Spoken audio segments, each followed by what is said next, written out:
expat women courageously building a fulfilling life in a country we're neither born nor raised in.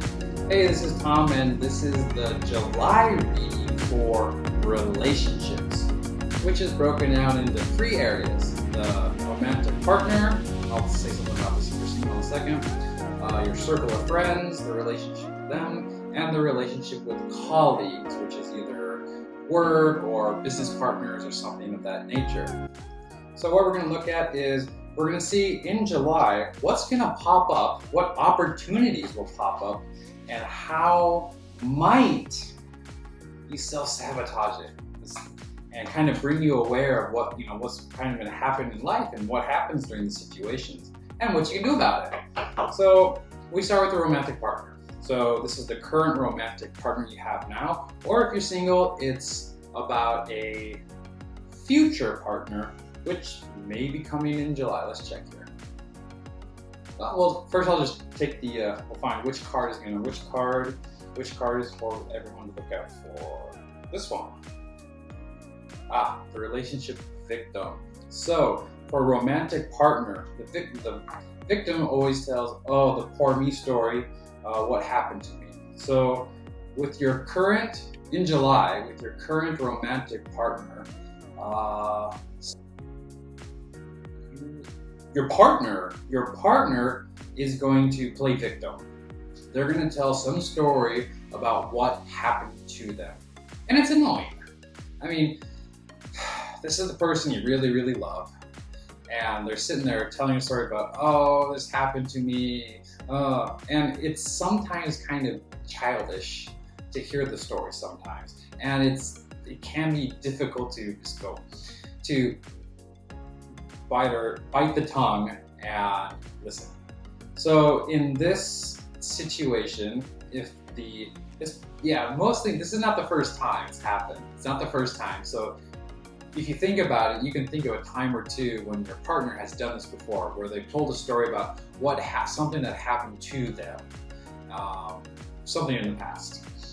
And what you do is listen and say, okay, what are we going to do about it? The thing about when this victim pattern takes over, the person is literally, they're not there. There's this victim story being played, and you're going in there and saying, hey, you're not a victim. We're going to do this together. What can we do? And that's what will start to break up that pattern of your current romantic partner playing victim. It's an important situation, and it's very important for you as a couple. And I'm getting the message that if this person keeps playing the victim, you're eventually going to break up with them. So, heavy. Now, for the current people who are single, do not have a partner in July. There's a possible romantic partner coming in, like a future one. And when this person comes in, and you meet with them, there's going to be an actual sit down, whether in person or virtual, where you actually have an open and honest conversation. During that conversation,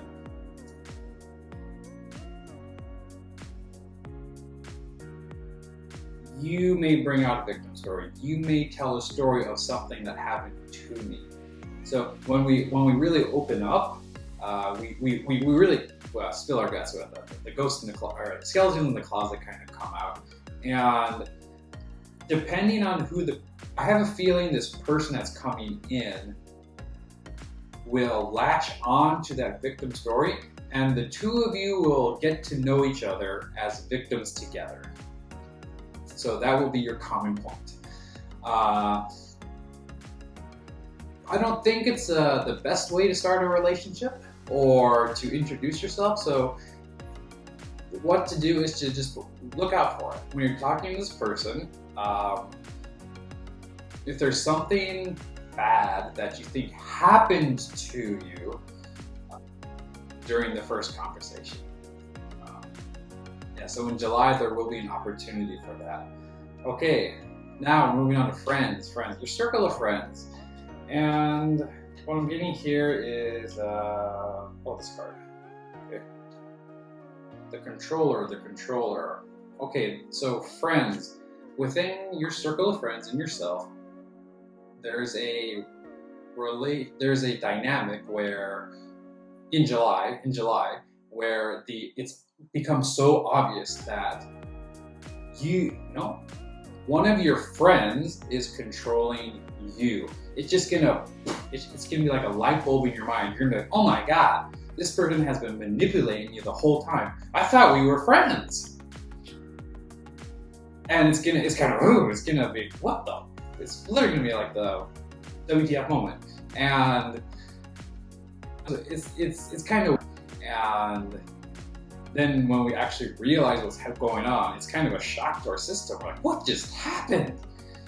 And then at this point, you have the option. You have the option to go, I don't want to be friends with this person anymore. And you can go about it in whatever way seems most natural for you. If you're straight to the point, yeah, I feel like I've been controlled.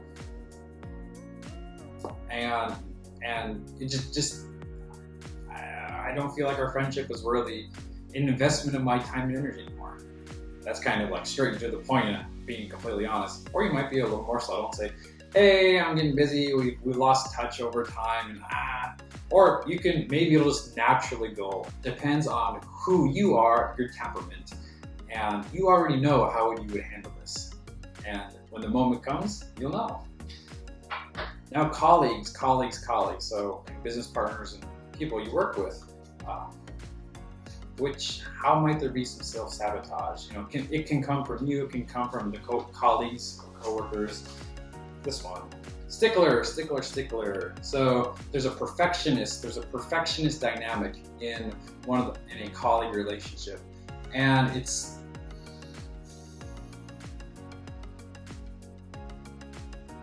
there's a colleague that you work with that is part of your team. Like, you have to work with them, and they are a perfectionist, and they do not move forward until everything is perfect, even though it can never realistically be perfect. And this affects you at your workplace, and it kind of stresses you out, because in order for you to move forward with your work stuff, whatever the project or the tasks are, this person has to finish theirs as well. You work together on a team or some kind of collaboration, and this person will never be happy. So I'm getting you want to be empathetic or sympathetic with this person, like yes, we want to make it as perfect as possible. At the same time, it's like, dear God, it's good enough. Let's go. And this might be a conversation that needs to be taken to a higher level. First, talk with the person naturally and say, hey, it seems good enough, perfect, and we need to have it done by this time. When do you think you can have this done? Like, we need it. And then if that doesn't happen, advisor or boss or manager, whatever the hierarchy in the company is, or the work situation, and it's going to have to be brought up that the need for perfectionism is hindering the team. So yeah, that is the July reading for relationships. Is there any need to pull cards in this one? Extra cards? Yes. Okay. And being told to pull extra cards. Anyone in particular? Oh, with friends, the controlling dynamic where there's this person you're gonna let go of. Hobbies. So,